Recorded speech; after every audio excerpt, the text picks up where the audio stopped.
रामायण कथा भाग 55। श्रीमद् गोस्वामी तुलसीदास जी द्वारा लिखित श्री रामचरितमानस अरण्य कांड। अत्रि मुनि के चरण कमल में सिर नवाकर श्री राम जी वन को चले। आगे श्री राम जी है और पीछे उनके भाई लक्ष्मण जी। उनके बीच में जानकी जी ऐसी सुशोभित है जैसे ब्रह्मा और जीव के बीच में माया हो। जहाँ जहाँ देव रघुनाथ जी जाते हैं वहाँ वहाँ बादल आकाश में छाया करते जाते हैं। रास्ते में जाते हुए विराट राक्षस मिला। सामने आते ही रघुनाथ जी ने उसे मार डाला। श्री राम जी के हाथ से मरते ही उसने सुंदर रूप प्राप्त कर लिया। फिर वे छोटे भाई लक्ष्मण जी और सीता जी के साथ मुनि शरभंग जी के वहाँ गए। श्री राम जी को देखकर मुनि ने आदर किया। कहा है राम में तो ब्रह्म लोक जा रहा था। इतने में मैंने सुना कि श्री राम जी वन में आएंगे। तब से मैं दिन रात आपकी ही राह देख रहा था। प्रभु को देखकर मेरा जन्म सफल हो गया। अब आप तब तक यहाँ पर रहिए जब तक मैं ये शरीर को छोड़कर आपके धाम में आपसे न मिलूं। योग, यज्ञ, जाप, तप जो कुछ व्रत आदि जी मुनि ने किया था सब प्रभु को समर्पित करके बदले में भक्ति का वरदान ले लिया।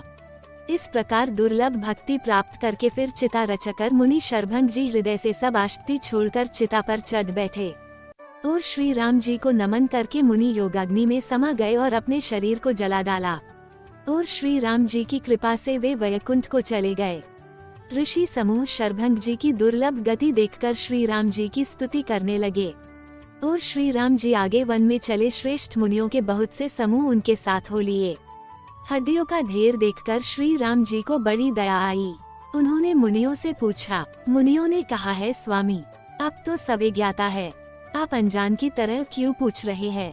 राक्षसों के दलों ने मुनियों को खा लिया है। ये सब उन्हीं की हड्डियों का ढेर है। ये सुनते ही रघुनाथ के नेत्रों में जल भर आया। उन्होंने भुजा उठाकर प्रण लिया कि मैं पृथ्वी को राक्षसों से रहित कर दूंगा। और फिर समस्त मुनियों के आश्रमों में जा जाकर उनको दर्शन एवं संभाषण का सुख दिया। मुनि अगस्त्य जी के एक सुतीक्ष्ण नामक ज्ञानी शिष्य थे। उनकी भगवान में प्रीति थी। वे मन, वचन और कर्म से श्री राम जी के चरणों के सेवक थे।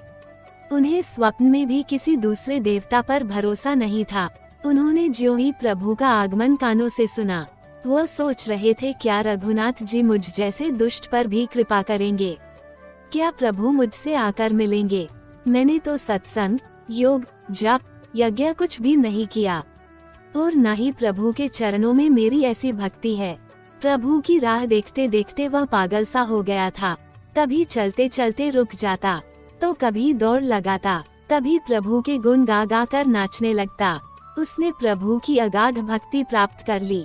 प्रभु श्री राम जी वृक्ष के पीछे छुपकर देख रहे थे।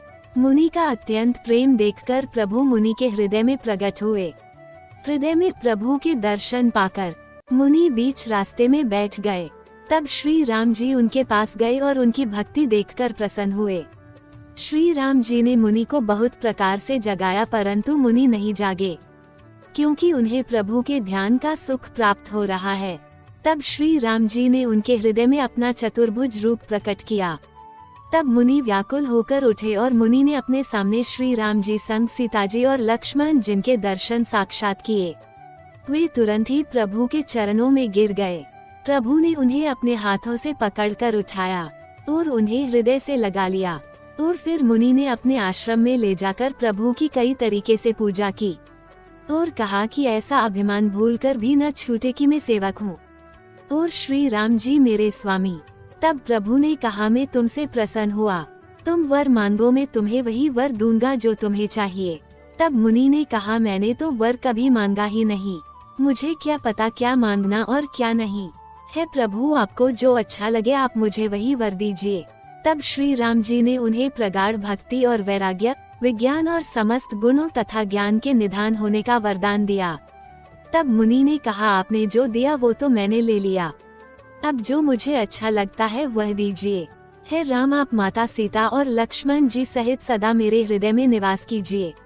ऐसा ही हो ऐसा कहकर श्री राम जी अगस्त ऋषि के पास गए। तब सुतीक्ष्ण बोले गुरु के आश्रम में आए मुझे बहुत दिन हो गए, अब मैं भी प्रभु के साथ गुरु के पास चलता हूँ। तब श्री राम जी ने उनको साथ लिया और दोनों भाई हंसने लगे।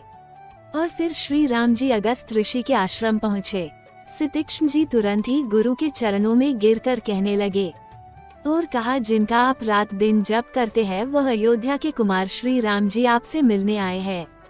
ये देखते ही मुनि की आंखों में जल भर आया। दोनों भाई ने मुनि को दंडवत प्रणाम किया।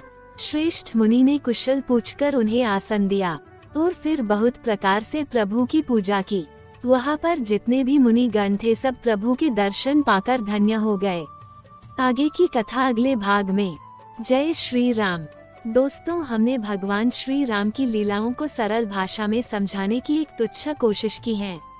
आपको हमारी कोशिश अच्छी लगी हो तो वीडियो को लाइक कीजिए और चैनल को सब्सक्राइब कीजिए। कमेंट में जय श्री राम लिखिए।